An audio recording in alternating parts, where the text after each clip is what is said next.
नमस्कार मित्रांनो, अभ्यासवाणी या चॅनलवर तुमचं स्वागत आहे. अभ्यासवाणी रोज अभ्यास रोज प्रगती.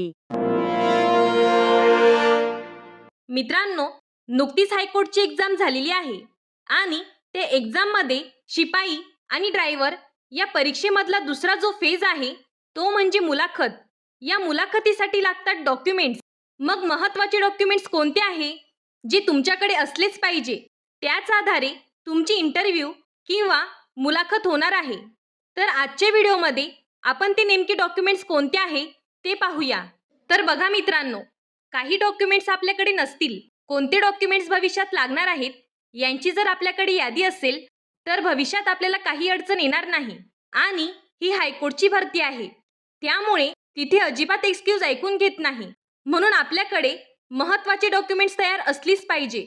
आणि ती डॉक्युमेंट्स कोणती? तर बघा, त्यांनी त्यांच्या जाहिरातीमध्ये देखील सांगितलं होतं, ज्या उमेदवारांना मुलाखतीकरिता बोलवण्यात येईल त्यांनी खालील कागदपत्रांच्या प्रमाणित केलेल्या छायांकित प्रती त्यांच्या मूळ प्रमाणपत्रासह पडताळणीसाठी मुलाखतीच्या वेळी सोबत आणाव्या. म्हणजे ज्यावेळी तुमचा इंटरव्ह्यू असेल त्यावेळी तुम्हाला सर्व ओरिजिनल डॉक्युमेंट सोबतच त्यांचे झेरॉक्स हे घेऊन जाणं गरजेचं असणार आहे.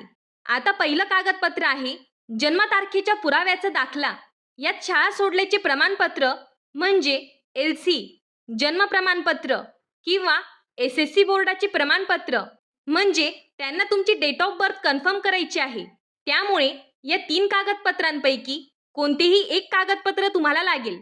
पुढचं आहे शैक्षणिक पात्रतेच्या परीक्षेचे गुणपत्रक. आता यात बघा, शिपाईला मिनिमम क्वालिफिकेशन फक्त 7वी पास होती.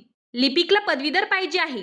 म्हणजे ज्या काही टप्प्यांमध्ये जे काही प्रमाणपत्र तुम्हाला लागतील ते सगळं पाहिजे.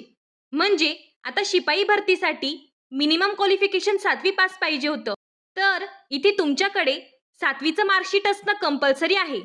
आणि तुमचा चांगला स्कोर आला असेल म्हणजे 25, 26, 27 असे देखील काही विद्यार्थ्यांचे स्कोर आले आहे. तुमचं 100% होणार आहे.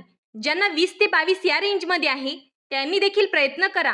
आणि 7वीचं मार्कशीट नसेल तर तुम्ही ते शाळेतून आत्ताच घेऊन या. म्हणजे जेव्हा डॉक्युमेंट्स लागतील तेव्हा तुमची धावपळ होणार नाही. आणि ज्या पदांना पदवी असते, म्हणजे लिपिकसाठी पदवी लागते, त्यांनी पदवीचं प्रमाणपत्र काढून ठेवलं पाहिजे. आणि यात एक महत्त्वाची गोष्ट म्हणजे पदवी झालेल्या काही विद्यार्थ्यांकडे कॉन्व्होकेशन सर्टिफिकेट नसतं, ते देखील सर्टिफिकेट इथे लागणार आहे. पुढचं आहे शैक्षणिक पात्रतेचं प्रमाणपत्र. यात दोन्ही सर्टिफिकेट लागतात. पहिलं म्हणजे गुणपत्रक आणि दुसरं प्रमाणपत्र जे नंतर येतं. ही दोन्ही प्रमाणपत्र काढून ठेवा. यानंतर जाहिरात प्रसिद्धीनंतरची तारीख असलेली 2 प्रतिष्ठित व्यक्तींनी दिलेली चारित्र्य संपन्नतेविषयीचे प्रमाणपत्र म्हणजे कॅरेक्टर सर्टिफिकेट. यावर 2 लोकांनी सही केलेली पाहिजे. सोबतच जातीचा दाखला असणं आवश्यक आहे.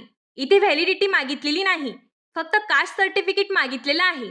काही विशेष अर्हता असल्याचा दाखला, डोमासाईल तर कंपल्सरी लागणारच आहे.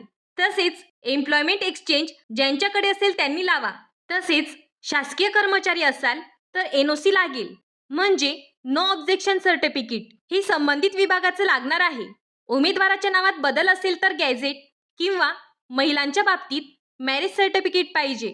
फॉर्म भरताना जी काही माहिती तुम्ही भरली होती त्याला सपोर्टिंग करण्यासाठी ते डॉक्युमेंट्स तुमच्याजवळ असले पाहिजेत. त्यासोबतच परीक्षेचे हॉल तिकीट देखील लागणार आहे. तर बघा मित्रांनो, या सगळ्या गोष्टी तुम्हाला लागणार आहेत.